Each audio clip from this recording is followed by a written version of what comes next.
ವಿಜಯ ರಾಘವೇಂದ್ರ ಮನೆಯಲ್ಲಿ ಸಂತಸದ ಸುದ್ದಿ, ಮದುವೆಗೆ ಹೂ ಎಂದ ವಿಜಯ ರಾಘವೇಂದ್ರ, ಸಂತಸದಲ್ಲಿ ಪುತ್ರ. ಇನ್ಫ್ಯಾಕ್ಟ್ ನಾನು ಮೇಘ್ನ ರಾಜೇಶ್ ಸುಮಾರು ಸಲ ಫೋನ್ ಮಾಡ್ಕೊಂಡು ತಮಾಷೆ ಮಾಡ್ಕೊಂಡಿದ್ದೀನಿ, ಏನ್ರಿ ಇವೆಲ್ಲ, ಯಾಕೆ ಇವ್ರಿಗೆಲ್ಲ ಏನೇನೋ ಕಥೆಗಳು ಕೊಡ್ತಾರಲ್ಲ ಅಂತ. ಏನಾದರೂ ಒಂದು ಸುದ್ದಿ ಹಬ್ಬಿಸ್ಬೇಕಾದ್ರೆ ಹಲವಾರು ಚಾನೆಲ್ಗಳಿದ್ದಾವೆ, ಅವ್ರಿಗೇನೋ ಒಂದು ಹೇಳಬೇಕು ಅಂತ ಹೇಳ್ಬಿಡ್ತಾರೆ. ನಾನು ಹೇಳೋದೊಂದು ಹೇಳೋದೊಂದಾಗಿರುತ್ತೆ, ಅವರು ಹಾಕೋದೊಂದಾಗಿರುತ್ತೆ. ನಿಮಗೆ ನಮ್ಮ ಇಂಟರ್ವ್ಯೂ ಆದ್ಮೇಲೆ ಒಂದು ಹೇಳ್ತೀನಿ, ಒಂದು ಇನ್ಸಿಡೆಂಟ್ ಇದೆ, ಆಮೇಲೆ ಹೇಳ್ತೀನಿ ಅದನ್ನ ಕಾಂತ್ರು. ಈಗ ಇಲ್ಲ ಹೇಳಿದ್ರೆ ನಾನು ಫೇಮಸ್ ಆಗ್ತೀನಿ ಅಷ್ಟೇ ಸ್ವಲ್ಪ ಹೊತ್ತಿಗೆ, ನನಗದು ಆ ಫೇಮ್ ಬೇಡ. ಸ್ಟಾರ್ ಎಕ್ಸ್‌ಪ್ರೆಸ್ ವಿತ್ ಆರ್ಜೆ ನೇತ್ರ, ರೇಡಿಯೋ ಸಿಟಿಯಲ್ಲಿ ಮಾತ್ರ. ಏನ್ ಯೋಚನೆ ಮಾಡ್ತಿದ್ದೀರಾ? ಬೇಗ ಬೇಗ ಬೆಲ್ ಐಕನ್ ಕ್ಲಿಕ್ ಮಾಡಿ. ಇದು ಯಾಕಾಯ್ತು, ನನಗೆ ಯಾಕಾಯ್ತು ಅನ್ನೋದ್ರಲ್ಲಿ ಜಾಸ್ತಿ ಸಮಯ ಕಳೀದ ಹಾಗೆ ನಾನು ಕಳಿಬಾರ್ದು. ಇಲ್ಲಿಂದ ಮುಂದಕ್ಕೆ ನಾನು ನೋಡ್ಕೊಂಡು ಹೋಗೋಣ first, that is more important ಅನ್ನೋದು. ಆಕ್ಚುಲಿ ಅದು ಸಮ್ವೇರ್ ನಮ್ಮನ್ನು ಕಾಪಾಡ್ಬಿಡುತ್ತೆ ಕೂಡ. ಅದೇ ಕಾಪಾಡೋದು. ಯಾಕಂದ್ರೆ I told this earlier also, I stopped questioning life. The moment you question life, we are not ready to take the answers that life gives us. Now ready ಇಲ್ಲ ಅದಕ್ಕೆ. So just surrender. Okay, what next? ಇದಾಯಿತು, ಹೌದು ದುಃಖ ಇದೆ, ಅದು ನನ್ನ ದುಃಖ ಅಲ್ವಾ. I can not spread it. All I would want to spread is some amount of peace, some amount of pleasant vibes around. So that pain is mine. So I wanted to embrace that pain. ಅದಾದಮೇಲೆ ಅದೇ ನನಗೆ ಶಕ್ತಿ. ನಮ್ದು ಯಾವುದೇ pain ಇರ್ಬೋದು, ನನಗಾಗಲಿ ನಿಮಗೆ ಯಾರಿಗಾಗಲಿ ಏನೇ pain ಇರ್ಬೋದು, only when you surrender to it and embrace it, that will give you that energy. And I would never ever pray that ಇಲ್ಲ ನನಗಾಗಿರೋ ಪೇನ್ ಯಾರಿಗಾರ ಆದರೆ ಗೊತ್ತಾಗುತ್ತೆ ಅಂತ. ನೋ, ನಾನು ಅದು ಹೇಳಲ್ಲ, ಅದು ಯಾರಿಗೂ ಆಗೋದು ಬೇಡ. ಸೊ ನಮ್ಮ ನೋವು ನಮಗೆ, but again it is again your own energy, it is your will ಅಷ್ಟೇ. ನಮ್ಮ ಫ್ರಸ್ಟ್ರೇಷನ್ಸ್, ದುಃಖಗಳನ್ನು ಎಲ್ಲಿವರೆಗೂ ನಾವು ಕರೆಕ್ಟಾಗಿ ಚಾನಲೈಸ್ ಮಾಡೋದು ನಾವು ಕಲಿತೀವಿ, ಅಲ್ಲಿವರೆಗೂ ತುಂಬ ಅಲ್ಲಿವರೆಗೂ I think there is nothing stopping us. You just have to put this into something else. ಅದು ಗೊತ್ತಾಗಬೇಕಷ್ಟೇ. Be self aware. Yes. In fact ನಾವು ಈಗ ಆಫೇರ್ ಮಾತಾಡ್ತಿದ್ವಿ ಪಾಡ್ಕಾಸ್ಟ್ಗಳ ಬಗ್ಗೆ, ನಿಮ್ಮ ಇಂಟ್ರೆಸ್ಟ್ ಅಬೌಟ್ ಸ್ಪಿರಿಚುವಾಲಿಟಿ ಇದೆಲ್ಲದ್ರ ಬಗ್ಗೆ. ಹಾಗೆ ನೋಡ್ತಾ ಹೋಗ್ತಾ ಇದ್ರೆ ಆಕ್ಚುಲಿ ತುಂಬ ವಾಸ್ಟ್ ಆ್ಯಂಡ್ ಸೆಲ್ಫ್ ಅವೇರ್ನೆಸ್ ಅನ್ನೋದು ಏನಿದೆ, ಇಟ್ಸ್ ವೆರಿ ಡೀಪ್ ಥಿಂಗ್. ತುಂಬ deep. It's very deep thing. It's very helpful. It is very helpful. Yenik we are not able to be aware of, because we are very much aware of this 6.5 inch whatever thing device in our hand. It's a very disturbing device, but again necessary anta ನಾವು ಅನ್ಕೊಂಡಿರ್ತೀವಿ. It's a choice. It's a choice. Actually, if you look within, ಅದೇ ಒಂದು PhD ಮಾಡೋಷ್ಟು ಅಥವಾ many PhDs ಮಾಡೋಷ್ಟು ಇದೆ, ಸಾರ ಇದೆ ತಿಳ್ಕೊಳ್ಳೋಕೆ. ಕೆಲಸ ನಾವೇ ಮಾಡ್ಕೊಂಡ್ಬಿಡ್ಬೋದು, ಅಷ್ಟು ಸುಲಭವಾಗಿದೆ ಅದು. ಸೊ ಎಸ್, ಇದ್ರ ಬಗ್ಗೆ ಎಲ್ಲ ತುಂಬ of something of my interest ಅಂತ ಹೇಳ್ತಾ ಇದ್ರಿ.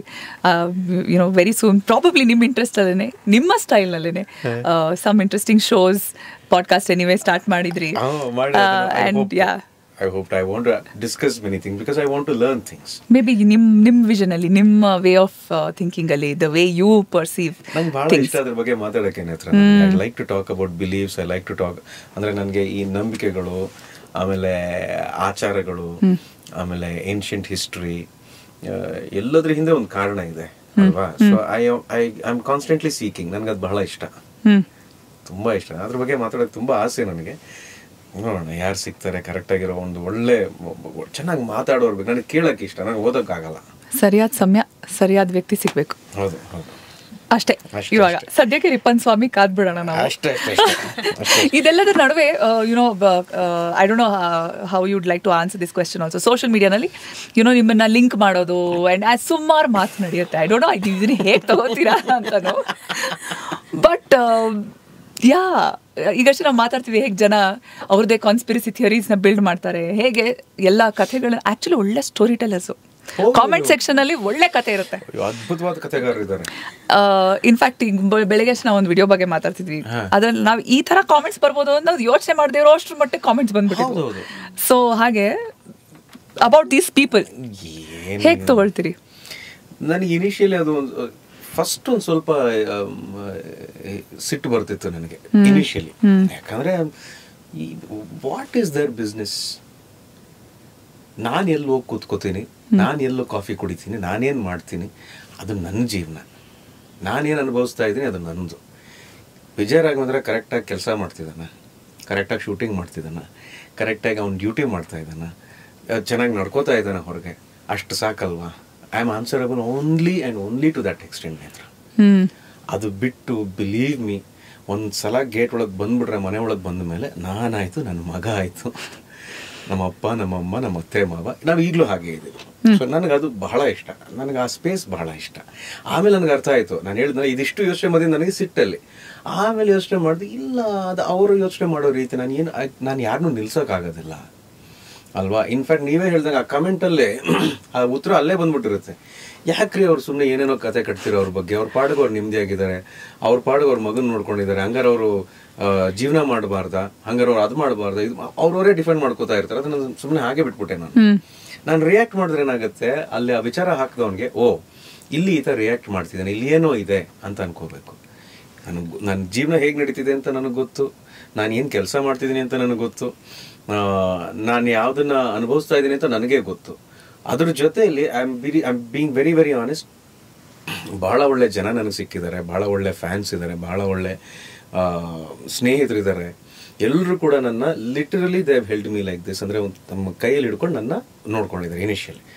ಅದಾದ್ಮೇಲೆ it is my duty to become more responsible, become more self dependent and make sure my son is on the same page. Absolutely. ನಾನು ಅವ್ರಿಗೆ ಯಾರನ್ನೂ ದೂಷಿಸ್ತಾ ಇಲ್ಲ, ನಾನು ಯಾರನ್ನೂ ಬೈತಾನೂ ಏನಿಲ್ಲ. ನನಗೆ ಆ ವಿಚಾರಕ್ಕೆ ತಲೆ ಕೆಡಿಸ್ಕೊಳ್ಳೋಕೆ ಇಷ್ಟ ಇಲ್ಲ ಅಷ್ಟೇ. ಇನ್ಫ್ಯಾಕ್ಟ್ ನಾನು ಮೇಘ್ನಾ ರಾಜೇಶ್ ಸುಮಾರು ಸಲ ಫೋನ್ ಮಾಡ್ಕೊಂಡು ತಮಾಷೆ ಮಾಡ್ಕೊಂಡಿದ್ದೀನಿ, ಏನ್ರಿ ಇವೆಲ್ಲ, ಯಾಕೆ ಇವ್ರಿಗೆಲ್ಲ ಏನೇನೋ ಕಥೆಗಳು ಬರ್ತಾರಲ್ಲ ಅಂತ. ನಾನು ಮೇಘ್ನಾ, ನಾನು ಭಾವನಾ ರಾವು, ನಾನು ಸೋನು ಗೌಡ, ಅವ್ರಿಗೆ ಇಷ್ಟ ಬಂದಂಗೆ ವಿಜಯ ರಾಘವೇಂದ್ರ ಮನೆಯಲ್ಲಿ ಸಂತಸದ ಸುದ್ದಿ, ಮದುವೆಗೆ ಹೂ ಎಂದ ವಿಜಯ ರಾಘವೇಂದ್ರ, ಸಂತಸದಲ್ಲಿ ಪುತ್ರ, ಟೈಟ್ಲ್ಗಳು ಎಷ್ಟು ಚೆನ್ನಾಗಿ ಕೊಡ್ತಾರೆ ನೋಡಿ. ಟೈಟ್ಲು, ಟ್ಯಾಗ್ ಲೈನ್ಗಳು ಅಯ್ಯೋ ಅದ್ಭುತವಾಗಿ ಕೊಡ್ತಾರೆ. ಸರಿ, ಆಮೇಲೆ ನಾನು ಇವಾಗ ಅದನ್ನ ನೋಡಿದಾಗ, ಅದನ್ನ ಓದಿದಾಗ ನಕ್ಬಿಡ್ತೀನಿ. ಸೀರಿಯಸ್ಲಿ, ಅಂದ್ರೆ ಒಳ್ಳೆ ಕಥೆಗಳು, ಒಳ್ಳೆ ನೆರೇಟಿವ್ಸ್ ಬಿಲ್ಡ್ ಆಗುತ್ತೆ. ಆಮೇಲೆ ಪರವಿರೋಧ ಡಿಬೇಟು ಅಲ್ಲಿ ನಡೀತಿರುತ್ತೆ ಕಾಮೆಂಟ್ ಸೆಕ್ಷನ್ ಅಲ್ಲಿ. ಸೊ ಅಷ್ಟೇ, ಅದು ನೋಡಿ. At the same time, with your permission, I want to say something. I want to tell the people, you don't have to do that. ಅದನ್ನ ಮಾಡೋ ಅಗತ್ಯ ಇಲ್ಲ. ಯಾಕಂದ್ರೆ ಒಂದು ಸ್ವಲ್ಪ ಇನ್ನೊಬ್ಬ ಮನುಷ್ಯನ ಬಗ್ಗೆ ಸೆನ್ಸಿಟಿವಿಟಿ ಬೆಳೆಸ್ಕೋಬೇಕಾಗಿರೋ ಟೈಮ್ ಇದು. ಯಾಕಂದ್ರೆ nobody is sensitive to anybody here. ಯಾಕಂದರೆ ನನ್ನದೇನು ಆಗಬೇಕು ಕೆಲಸ ನಾವು ಮಾಡ್ಕೊಂಬಿಟ್ರೆ ಸಾಕು, ಆ ಕಡೆ ವ್ಯಕ್ತಿಗೆ ಏನಾರು ಆಗಲಿ ಪರವಾಗಿಲ್ಲ ಅನ್ನುವಂಥದ್ದು ಹೆಚ್ಚಾಗ್ಬಿಟ್ಟಿದೆ ಅವಾಗ. ಸೋಷಿಯಲ್ ಮೀಡಿಯಾದಲ್ಲಾಗಲಿ, ಕಮೆಂಟ್ ಸೆಕ್ಷನಲ್ಲಾಗಲಿ, ಅದು ಹೆಣ್ಣುಮಗು ಆಗಲಿ, ಗಂಡಸಾಗಲಿ, ಏನೂ ಇಲ್ಲ ಅಲ್ಲ, ಅದ್ರ ಬಗ್ಗೆ ಯಾರು ಅದರ ವ್ಯತ್ಯಾಸವನ್ನು ನೋಡ್ತಿಲ್ಲ, ಅದು ಬೀರುವಂಥ ಪರಿಣಾಮ ನೋಡ್ತಾ ಇಲ್ಲ. Because internet is free for everybody. ಬಹುಶಃ ನಮ್ಮ ದೇಶದಲ್ಲಿರುವಷ್ಟು ಅವೈಲಬಿಲಿಟಿ ಬೇರೆ ಇನ್ಯಾವ ದೇಶದಲ್ಲೂ ಇಲ್ಲ. ಇಷ್ಟು ಚೀಪ್ ಇಂಟರ್ನೆಟ್ ಬೇರೆ ಎಲ್ಲೂ ಇಲ್ಲ. ದೊಡ್ಡವರಿಂದ ಚಿಕ್ಕವರವರೆಗೂ ಇಟ್ ಈಸ್ ಸೋ ಆಕ್ಸೆಸಿಬಲ್. ಎಲ್ಲರಿಗೂ ಎಲ್ಲ ಆಕ್ಸೆಸಿಬಲ್ ಆಗುತ್ತೆ. ಸೊ ಯಾರ ಮೇಲೆ ಏನು ಪರಿಣಾಮ ಬೀರುತ್ತೆ ಯಾರಿಗೂ ಹೇಳೋಕ್ಕಾಗೋದಿಲ್ಲ. ಅದು ಬೇರೆ ಇನ್ನೆಲ್ಲ ಹೋಗಿ ಟಚ್ ಆಗುತ್ತೆ. ನನಗೊಂದ್ಸಲ ಅನ್ಸುತ್ತೆ, ವೇರ್ ಆರ್ ವಿ ಗೋಯಿಂಗ್? ನನಗೆ ಯಾವ ದಿಕ್ಕು ಕಡೆ ಹೋಗ್ತಾ ಇದ್ದೀವಿ ನಾವು? ಹಾಗಾದ್ರೆ ಒಬ್ಬರು ಅಷ್ಟು ಪಾಯ್ಸನ್ ಮಾಡ್ಕೋಬೇಕಾ ನಾವು ನಮ್ಮ ಮೈಂಡ್ ಸೆಟ್ನ, ನಮ್ಮ ಸುತ್ತಮುತ್ತಲಿನ ಸೊಸೈಟಿನ?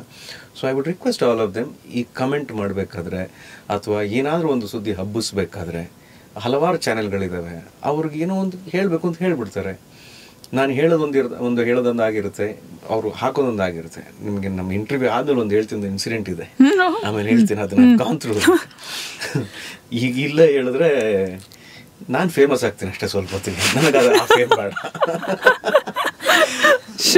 ಈ ಥರ ಮಾಡಬೇಡಿ. ನಿಜವಾಗ್ಲೂ ಇದು ಖಂಡಿತವಾಗ್ಲೂ ಯಾರು ಒಳಿತಿಗೂ ಆಗಲ್ಲ. ಸ್ವಲ್ಪ ಪರಸ್ಪರ ಗೌರವ ಕೊಟ್ಬಿಡಿ, ಏನು ಕಳ್ಕೊಳ್ಳಲ್ಲ ನಾವು. So let's lead good examples, let's not be bad examples ಅಂತ ಅಷ್ಟೇ. ಅದು ಜಸ್ಟ್ ಒಂದು ಅಕೌಂಟ್ ಟು ಅಕೌಂಟ್ ಅಲ್ಲ, ಅದು ಒಬ್ಬ ವ್ಯಕ್ತಿಯಿಂದ ಇನ್ನೊಬ್ಬ ವ್ಯಕ್ತಿಗೆ ಬರ್ತಿರುವಂತಹ ಒಂದು ಕಾಮೆಂಟ್ ಅನ್ನೋದು ಎಷ್ಟು ಬೇಗ ರಿಯಲೈಸ್ ಆಗುತ್ತೋ ಅಷ್ಟು ಒಳ್ಳೇದು. ಅಷ್ಟೇ. ಇದು ಜಸ್ಟ್ ಅಂಡರ್ ಯಾವುದೋ ಒಂದು ಅನಾನಿಮಿಟಿ ಇಲ್ಲ, ನಾನು ಬರಿತಾ ಇದ್ದೀನಿ, ಎದುರುಗಡೆ ಸಿಕ್ಕಿದ್ರೆ ಅದೇ ಮಾತು ಹೇಳೋ ಧೈರ್ಯ ಯಾರಿಗಿರಲ್ವೋ, ಅದು ಕಾಮೆಂಟ್ಸ್ ಅಲ್ಲೂ ಬರಬಾರ್ದು. ಯಾರಿಗೂ ಅಷ್ಟೇ. ಇಮ್ಯಾಜಿನ್ ಇದೇ ತರ ಮಾಡ್ತೇವೆ, ಅಕಸ್ಮಾತ್ ಒಂದು ಲಾ ಬಂತು ಅಂತ ಇಟ್ಕೊಳ್ಳಿ, ಇದು ಅತಿರೇಕಕ್ಕೆ ಹೋಗಿ ಅಕಸ್ಮಾತ್ ಲಾ ಕೆಳಗೆ ಬಂದು ಕೂಡ್ದು ಬಳಸಬಾರ್ದು ಇಂಟರ್ನೆಟ್ ಅಂತ ಬಂದ್ರೆ ಇವರೆಲ್ಲ ಎಲ್ಲಿ ಹೋಗ್ತಾರೆ? ಒಂಥರ ಸ್ವಾಧೀನ ಕಳ್ಕೊಂಡಂಗೆ ಆಗ್ಬಿಡ್ತೀವಿ. ಸೊ ಅದು ಬೇಡ, ಅದು ನಮ್ಮ ಕೈಲಿದೆ, ಅದು ಹಾಗೆ ಇಟ್ಕೊಳ್ಳೋಣ. ಒಂಚೂರು ಒಳ್ಳೆ ಮಾತುಗಳನ್ನ ಆಡೋಣ, ಹಿತವಾಗಿರೋದನ್ನ ಆಡೋಣ. ತಮಾಷೆ ಓಕೆ, ಹಾಸ್ಯ ಓಕೆ, ಅಪಹಾಸ್ಯ ಎಷ್ಟು ಆಗತ್ತೆ ಅಂತ ನಾನು ಕೇಳ್ತಿರೋದಷ್ಟೇ. ತುಂಬ ನಿಜ ಅದು. ಸೊ ಆ ಒಂದು ಘಟ್ಟದಿಂದ ಆ್ಯಕ್ಚುಲಿ ಮೀರಿ ಹೊರಗಡೆ ಬಂದು ಯುನೋ ಇಂಥ ಒಳ್ಳೆ ಸಿನಿಮಾನ ಈಗ ಕೊಟ್ಟು ಯುನೋ ಕೆಲಸಕ್ಕೆ ಯಾವತ್ತೂ ಇಲ್ಲ ಅನ್ನಲಿಲ್ಲ ನೀವು. ಆ್ಯಂಡ್ ಇಂಥ ಒಳ್ಳೆ ಬ್ಯೂಟಿಫುಲ್ ಒಂದು ಸಿನಿಮಾ ಒಂದು ಹೊರಗಡೆ ಬರ್ತಾ ಇದೆ ಅತಿ ಶೀಘ್ರದಲ್ಲೇ. ಆ್ಯಂಡ್ ಇನ್ಫ್ಯಾಕ್ಟ್ ನನಗೆ ಕ್ಯಾರೆಕ್ಟರೈಸೇಷನ್ ವಿಚಾರ ಅಂತ ಮಾತಾಡೋದಾದರೆ ಅಶ್ವಿನಿ ಅವರ ಪಾತ್ರಕ್ಕೆ ಯುನೋ ನಮ್ಮ ನಿರ್ದೇಶಕರು ಹೇಗೆ ಕಾಸ್ಟ್ ಮಾಡಿದ್ದು? ಅದೊಬ್ರು ಸ್ನೇಹಿತರ ಮೂಲಕ ನನಗೆ ಕಿಶೋರ್ ಸರ್ನ ನಾನು ಭೇಟಿ ಮಾಡಿದ್ದು ಆಡಿಷನ್ ಥ್ರೂನೇ. ಅಂದ್ರೆ ಅವರಿಗೊಂದು ಹೋಮ್ಲಿ ಮಲೆನಾಡು ಹುಡುಗಿ, ಆ ಕಡೆ ಮಾತಾಡೋಂಥ ಭಾಷೆ ಆಗಿರ್ಬೋದು, ಆ ಥರ ಲುಕ್ಕಲ್ಲೇ ಬೇಕಾಗಿತ್ತು ನನಗೆ. ಇದಕ್ಕಿಂತ ಮುಂಚೆ ಜೀವಿ ಅಂತ ಹೇಳಿ ತಮಿಳಲ್ಲಿ ಒಂದು ಮೂವಿ ರಿಲೀಸ್ ಆಗಿತ್ತು, ಬ್ಲೈಂಡ್ ಆಗಿ ನಾನು ಅದರಲ್ಲಿ ಮಾಡಿದ್ದೆ. ನಾನು ಯಾಕಂದ್ರೆ ಕ್ಲಾಸಿಕಲ್ ಬ್ಯಾಕ್ ಗ್ರೌಂಡ್ ಇಂದ ಬಂದಿರೋದು, ಕ್ಲಾಸಿಕಲ್ ಡ್ಯಾನ್ಸರ್. ಸೊ ಇದುವರೆಗೂ ನಾನು ಚೂಸ್ ಮಾಡ್ಕೊಂಡ್ ಬಂದಿರೋ ಸ್ಟೋರೀಸ್ ಎಲ್ಲ ಹಾಗೆ ನೈಜ ಕತೆ ಇರ್ಬೋದು, ಅಂಡ್ ತುಂಬಾನೇ ಇಂಪ್ಯಾಕ್ಟ್ಫುಲ್ ಆಗಿರುತ್ತೆ ಕ್ಯಾರೆಕ್ಟರ್, ಡೆಪ್ತ್ ಇರೋಂಥ ಕ್ಯಾರೆಕ್ಟರ್ಸ್ನ ಮಾಡ್ಕೊಂಡು ಬಂದಿದ್ದೀನಿ. ಅದನ್ನ ನೋಡಿದ್ರು, ಆ ಕ್ಯಾರೆಕ್ಟರ್ನ ನೋಡಿ ಓಕೆ ನೀವು ಈ ಕ್ಯಾರೆಕ್ಟರ್ಗೆ ಆಪ್ಟ್ ಆಗ್ತೀರಾ ಅಂತ ಅಂದು ಹಾಗೆ ಸೆಲೆಕ್ಟ್ ಆಗಿದ್ದು. ದೆನ್ ವಿಜಯ್ ಸರ್ ಜೊತೆಗೆ ವರ್ಕ್ ಮಾಡಿದ ಎಕ್ಸ್ಪೀರಿಯನ್ಸ್ ಕೂಡ ಅಷ್ಟೇ.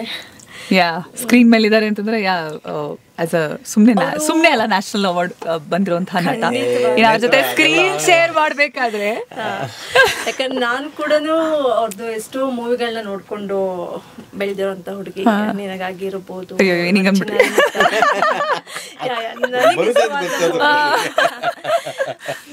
ಸ್ಟಾರ್ಟಿಂಗ್ ಅಲ್ಲಿ ಇತ್ತು ಹೇಗೆ ಏನು ಅನ್ನೋದು. ಬಟ್ ನನಗಂತಲ್ಲ, ಯಾವ ಆರ್ಟಿಸ್ಟ್ ಕೂಡ ಅವರು very comfortable artist work with actual ಆಗಿ.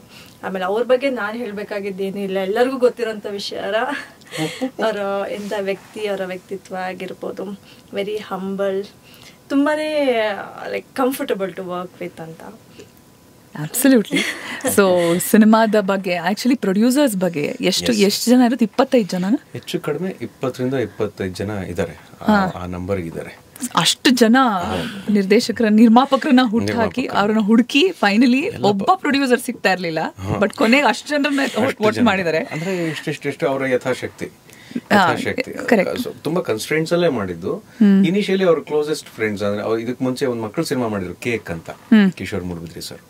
ಸೊ ಆ ಒಂದು ಪ್ರಾಜೆಕ್ಟ್ ಇಂದ ಒಂದಷ್ಟು ಜನ ಈ ಕಥೆ ಕೇಳಿ ನಾನು ಇವ್ರಿಗೆ ಇನ್ಫ್ಯಾಕ್ಟ್ ಹೇಳಿದೆ, ಸರ್ ನನಗೆ ಕಾಯ್ಕೊಳಕ್ ಹೋಗ್ಬಿಡಿ, ನನಗೆ ಅಂತ ಕಥೆ ಮಾಡಿರ್ತಾರೆ, ಯಾರಾದರೂ ಬರ್ತಾರೆ, ಇಲ್ಲ ಸರ್ ನಿಮ್ಗೆ ಗೊತ್ತು ಇಂಡಸ್ಟ್ರಿ ಪರಿಸ್ಥಿತಿ ಹೇಗಿದೆ, ಅವ್ರ ಮಾರ್ಕೆಟ್ ಹೇಗಿದೆ ಗೊತ್ತು ನಿಮ್ಗೆ ಅಂತ ಹೇಳ್ತಾರೆ. ನಿಮ್ಗೆ ಇದು ಖಂಡಿತ ಬರುತ್ತೆ ನಿಮ್ಗೆ.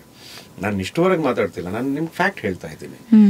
ಸ್ಕ್ರಿಪ್ಟ್ ಮೇಲೆ ನಂಬಿಕೆ ಇದ್ದು ಡೈರೆಕ್ಟರ್ಗೆ ಸ್ಕ್ರಿಪ್ಟ್ ಮೇಲೆ ನಂಬಿಕೆ ಇರಬೇಕು, ಪ್ರೊಡ್ಯೂಸರ್ಗೆ ಪ್ರಾಜೆಕ್ಟ್ ಮೇಲೆ ನಂಬಿಕೆ ಇರಬೇಕು. ಅಂಥವ್ರು ಮಾತ್ರ ನನ್ನ ಸೈನ್ ಮಾಡ್ತಾ ಇರೋದು ಇವಾಗ. ಬಿಕಾಸ್ ದೇ ನೋ ಇದ್ರ ಹಿಂದೆ ಒಂದು ತಾಕತ್ತಿದೆ ಈ ಸ್ಕ್ರಿಪ್ಟ್ಗೆ ಅಂತ ಗೊತ್ತಿದ್ರೆ ಮಾತ್ರ ವಿಜಯ ರಾಘವೇಂದ್ರ ಹತ್ರ ಬರಬೇಕು. ಯಾಕಂದ್ರೆ movie is not because of ವಿಜಯ ರಾಘವೇಂದ್ರ.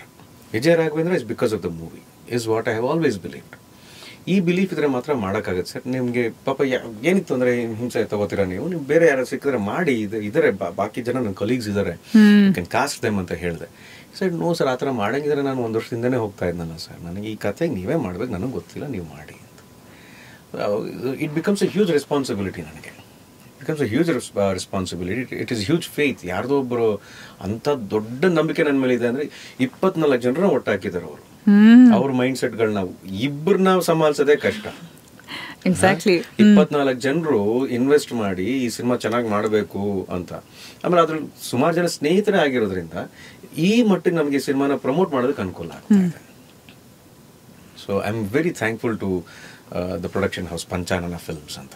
ತುಂಬಾ ಮಾತಾಡ್ಬೋದು ಸಿನಿಮಾ ಬಗ್ಗೆ. ಸೊ ಜನನು ಹಾಗೆ ಹೇಳ್ತಾ ಇದ್ದಾರೆ, ಒಂದು ಸಿನಿಮಾ ನೋಡ್ಕೊಂಡ್ ಬಂದ್ಮೇಲೆ ಈ ಸಿನಿಮಾ ಚೆನ್ನಾಗಿದೆ, ಈ ಸಿನಿಮಾದಲ್ಲಿ ಪಾತ್ರ ಈ ತರ ಮಾಡ್ತು, ಅದು ಹಾಗೆ ಮಾಡಿದ್ದಾರೆ, ಓ ಇದಕ್ಕೆ ಆ ತರ ಮಾಡಿರ್ಬೇಕೇನೋ ಅಂತ ಅವ್ರವರೇ. ಈಗ ನೀವ್ ಹೇಳಿದ್ರಲ್ಲ, ಅವ್ರದ್ದೊಂದು ಸ್ಕ್ರಿಪ್ಟ್ ಬಂದ್ಬಿಡುತ್ತೆ, ಸಿನಿಮಾ ನೋಡ್ಕೊಂಡ್ ಬಂದ್ಮೇಲೆ ಅವ್ರದೇ ಒಂದು ಸ್ಕ್ರಿಪ್ಟ್ ರೆಡಿ ಆಗುತ್ತೆ. ಯಾವ ತರ ಎಲ್ಲ ಯೋಚನೆ ಮಾಡ್ತಾರೆ ಅನ್ನೋದು ನೀವ್ ಹೇಳ್ದಂಗೆ ಕಮೆಂಟ್ ಬಾಕ್ಸ್ ನೋಡೋಷ್ಟೊತ್ತಿಗೆನೆ ವಿನೋದ ಆ ತರ ಒಂದು ಚರ್ಚೆ ಆಗುತ್ತೆ. It's a good effort, it's a very very honest effort. So finally ಏನ್ ಎಕ್ಸ್ಪೆಕ್ಟ್ ಮಾಡ್ಕೊಂಡು ಒಳಗಡೆ ಬರಬಹುದು? ಯಾವ ಫೀಲ್ ಜೊತೆಗೆ ಹೊರಗಡೆ ಬರ್ತಾರೆ ಜನ? ಟ್ರೇಲರ್ ಬಹಳ ಚೆನ್ನಾಗಿದೆ, ನೋಡೋಣ ಸಿನಿಮಾದಲ್ಲಿ ಏನಿದೆ ಅಂತ ಒಳಗೆ ಬರ್ತಾರೆ. ಆಚೆ ಬರ್ಬೇಕಾದ್ರೆ ಅಟ್ಲೀಸ್ಟ್ ಅವ್ರಿಗೊಂದು 5 ನಿಮಿಷ ಬೇಕು ಸುಧಾರಿಸ್ಕೊಳ್ಳೋಕ್ಕೆ. ಯಾಕಂದರೆ ಕಡೆ 20 ನಿಮಿಷ ಅಷ್ಟು ಇಂಟೆನ್ಸ್ ಆಗಿ ಅಷ್ಟು ಗ್ರಿಪ್ಪಿಂಗ್ ಆಗಿರುತ್ತೆ. ಯಾಕಂದರೆ ಇಂಟರ್ವೆಲ್ ಪಾಯಿಂಟೇ ಬಹಳ ಇಂಟ್ರೆಸ್ಟಿಂಗ್ ಆಗಿದೆ. ಇಂಟರ್ವೆಲ್ ಪಾಯಿಂಟ್ ಆದಮೇಲೆ ಹೇಗೆ ಅನ್ಫೋಲ್ಡ್ ಆಗ್ತಾ ಹೋಗುತ್ತಲ್ಲ, ಆ ಪೇಸ್ ಹೋಗೋದು ಜನರಿಗೆ ಗೊತ್ತಾಗಲ್ಲ. ಆ್ಯಂಡ್ ನಮ್ಮ ಸಿನಿಮಾದ ಡ್ಯೂರೇಷನ್ ನಮ್ಮ ಇನ್ನೊಂದು plus, it is 2 hours 5 minutes or something. ಹಾಂ, ಅಷ್ಟೇ. 2 ನಿಮಿಷ, 2 ಗಂಟೆ 5 ನಿಮಿಷ ಅಥವಾ 2 ಗಂಟೆ 10 ನಿಮಿಷ ಇನ್ನೂ ಕಡಿಮೆನೇ ಬರುತ್ತೆ. ಸೊ ಆ ಥರ ಇರೋದ್ರಿಂದ ಒಂದು ಬಂದು ಎಂಟರ್ಟೈನ್ ಆಗಿ ಆಚೆ ಬಂದ್ಬಿಡ್ಬೋದು. ಆಚೆ ಬರ್ಬೇಕಾದ್ರೆ they will come out with a heavy heart. I wouldn't say ಒಂದು ಒಳ್ಳೆ ಫೀಲಲ್ಲಿ ಆಚೆ ಬರ್ತೀರ ಅಂತ, ಸುಳ್ಳು. ಒಳ್ಳೆ ಫೀಲಲ್ಲಿ ಆಚೆ ಬರಲ್ಲ. ರಿಪ್ಪನ್ ಸ್ವಾಮಿದು ಒಂದು ಎನರ್ಜಿ ಇದೆ, ಆ ಎನರ್ಜಿಲೇ ಆಚೆ ಬರ್ತಾರೆ. Okay, all the very best. Thank you. ಇಂತಹ ಹೆಚ್ಚಿನ ಕಾಂಟೆಂಟ್ಗಳಿಗೆ ಸಬ್ಸ್ಕ್ರೈಬ್ ಆಗಿ Radio City Kannada YouTube channel. ಏನ್ ಯೋಚನೆ ಮಾಡ್ತಿದ್ದೀರಾ? ಬೇಗ ಬೇಗ ಬೆಲ್ ಐಕನ್ ಕ್ಲಿಕ್ ಮಾಡಿ.